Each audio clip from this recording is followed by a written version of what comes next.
Yay. Awesome. Okay.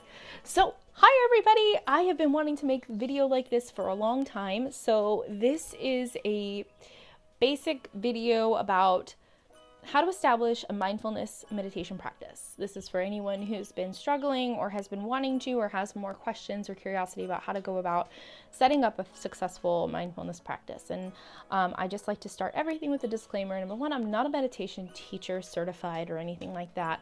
I am an avid meditation practitioner. So these are essentially some tips and tricks and tools that I have found along my journey that have been helpful, that I thought maybe would be helpful to share with others who are looking to develop more connection to the intuitive heart and just really just kind of be able to be more successful with a meditation practice. And these are the things that I have found useful. So I hope that these help you. I'll just give you guys a quick little background about me. I've been studying under a meditation teacher for about the last 4 years consistently.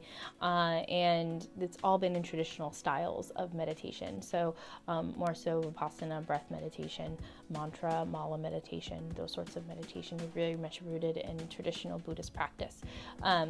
And mindfulness practice. So that's really what I'm going to kind of talk about with regards to beginning a practice, because I do feel it's actually one of the easiest and the most accessible types of meditation that anyone can do. So with that being said, we'll first just kind of dive right into it. So these are some of the things that I encourage my clients to ask themselves and to do when beginning to establish a meditation practice. And these are some of the tips that I've seen be successful. So if you follow these, it generally will set you up for success in your own meditation journey. So first of all, I always ask people to throw the word goal out of your dictionary, and I say, let's figure out what is your intention for meditating. I always that word versus goal, because goal makes us feel like we have something to achieve. And the truth is, with meditation, there really is no achieving. It's just about doing and being here and now, as beautiful Baba Ramdas taught us. Be here now. And that's really what meditation is meant to do. It's meant to bring us into the present moment. So what is our intention? What do we want? What are we looking for? Why do we want to meditate? So setting the intention, knowing what the intention is, makes it a little bit easier to come back to and to stick to, and to be a reminder of why we want to do this type of practice. So the other thing I often encourage people to do is get a journal that you connect with.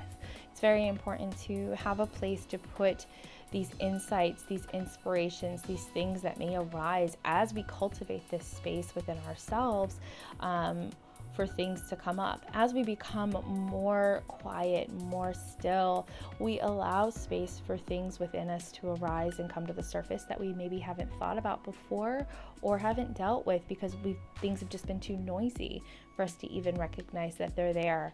And it's a good idea for anything that sticks with you after a meditation session to write it down, so that way you can reference back to it. So having something handy like that as you begin to meditate is a really good idea. The next thing that I often encourage people to, when starting a meditation practice, is to be mindful of when you are most alert and awake during the day. And the reason that I tell people to kind of take note of this before beginning a meditation practice is we definitely don't want to fall asleep when we're meditating, especially with doing mindfulness meditation. There are tons of guided meditations out there, relaxation meditations, hypnosis, that are great for sleep if that's your goal. If your intention is to get more sleep, then absolutely.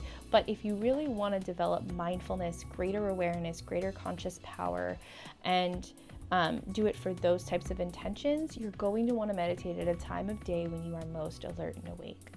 The other thing that I often encourage people is to create a small, sacred, dedicated space for your meditation. It doesn't have to be anything fancy. You don't have to have a great big altar. You don't have to have a meditation cushion. I loved it because I think it was Thich Nhat Hanh or somebody said, he said, just because you sit cross-legged, it was Lama Marut actually, he said, just because you sit cross-legged doesn't mean that, you're gonna It doesn't guarantee enlightenment. You're not going to levitate or anything like that. So definitely just know, like, the key is just having a place that if it's the same place that you can go to every day, that's going to be the best thing, because our bodies are creatures of habit. We are habitual creatures. So the more ritual we can bring into it, the more continuity, the more consistency we can bring to our meditation practice, the more likely we are to be successful and stick with it. So have a small dedicated space. If you can, I don't encourage you to meditate laying down or in bed, because like I said, as our bodies are creatures of habit, they associate the bedroom and the bed with sleeping. So that's not really the intention with mindfulness meditation, is to fall asleep. So with that being said, just kind of being mindful, if you will, of how you want to set that up. It could be in a corner in a room, just a nice chair you like to sit in, by a window you like to look out of. It could be in a certain place that you like to sit outside, on your balcony, whatever that is. Really just kind of tune in and figure out what space feels the most comfortable for you. You want it to feel safe, you want it to feel free of distraction, and you want it to feel comfortable. The other thing I encourage is within that space to put things that you enjoy, things that make you feel happy. You know, perhaps it's a specific type of flower that you enjoy smelling or looking at, or pictures of loved ones, or pictures of religious figures or spiritual teachers that you connect with. Put those in that space as well. And sort of create like a little teeny altar, if you will, or just a place that makes you feel good when you go there. That's really key to having a successful practice. And the other thing that I would encourage you to do is start small. Let go of any expectation or judgment. There is no such thing as a bad meditation. The only bad meditation is the one you don't do. Simple as that. Simple as that. Release expectation of, having any great insights or of being able to feel like you do this really well. Release expectation of any of that. The more expectation you can release, the better you're going to be. The truth is, it's really just about being present with what is and dropping into now. And it could be completely uneventful, and that's actually okay. The other thing that I often encourage people is to really let go of any judgments against yourself. A lot of people think that meditation is about stopping your thoughts. The truth is, we exist as conscious beings. We are always thinking, and we are never going to stop our thoughts, ever. Because when you're not thinking, you're thinking about not thinking. So the mind is always moving. So we have to remember that. So we need to let go of the idea that meditation is about being completely in a voided space of nothingness, because you're never going to get there. So release that. That's not the key. The key is to allow ourselves the space to become the observer of our thoughts, and to really just become more of a witness to what's happening. And by doing that, we are able to see patterns begin to unfold. We're able to make different connections, and we're able to just become a little bit less reactive to our thoughts when we recognize that they're just there, they arise, and then they go.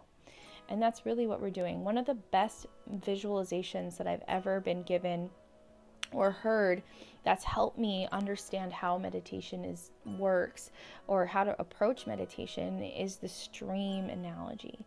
So essentially, I think I heard this from great Baba Ram Dass, one of his meditations, but the way that it works is you would imagine your awareness and your mind as a stream, a flowing stream that's never ending.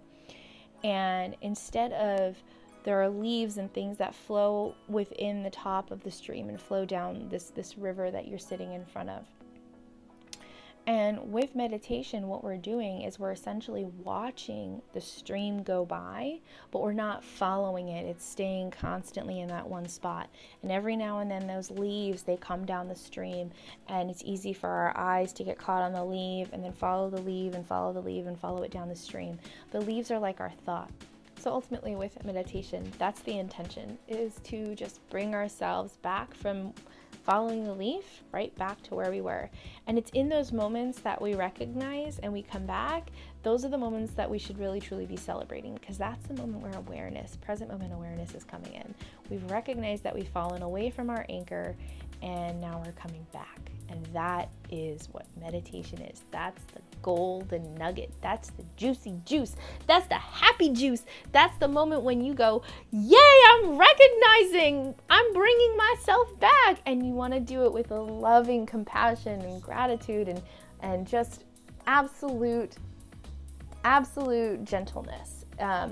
One of the other visualizations that they brought, because a lot of times if you recognize you've gone away from the breath or the anchor, your immediate reaction is to be like, oh my gosh, I suck, like I'm terrible, oh, I went away, I'm never gonna get this. And then you get into this shame spiral.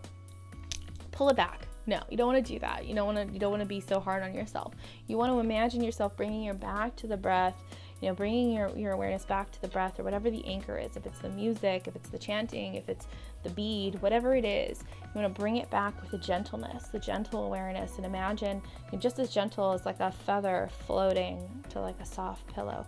That's how gentle you want to be with yourself, and that's how gentle you want to be with your awareness when you bring it back. So really important to kind of remember that and to recognize that. So yeah, so I think that with that, I'd like to also just reiterate, start very small, couple minutes a day, and then just build upon that every other day, increase by 2 or 3 minutes. There's a lot of great meditation apps out there that I personally love. The Insight Timer. I love Insight Timer because it has just the timer. If you need a little bit of white noise, you can set the timer with your white noise ambience in the background, and that's that. And there's hundreds, if not thousands, of guided meditations on Insight Timer, but it's really up to you to find what works for you. And so I'll link to some of my favorites as well in my I'll link to some of my favorites in the bio, I think, in Instagram, so that you guys can check those out. Some of my favorites that really helped me when I was beginning.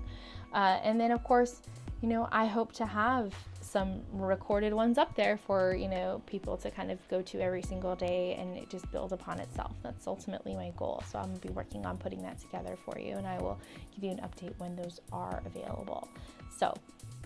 But I figured today that we would just start with the most simple type of meditation. This will be a breath meditation. And I personally love using the breath as the anchor, the meditation focal point, because it's something that is easy to follow, because it is always with you, and it's free and it's readily available. So that's why I love the breath. The breath is a great tool to tune into because it's consistent and it's always there. So with that being said, I'm going to encourage you now, if you'd like to do this short guided meditation, to find a comfortable position, and we'll get started.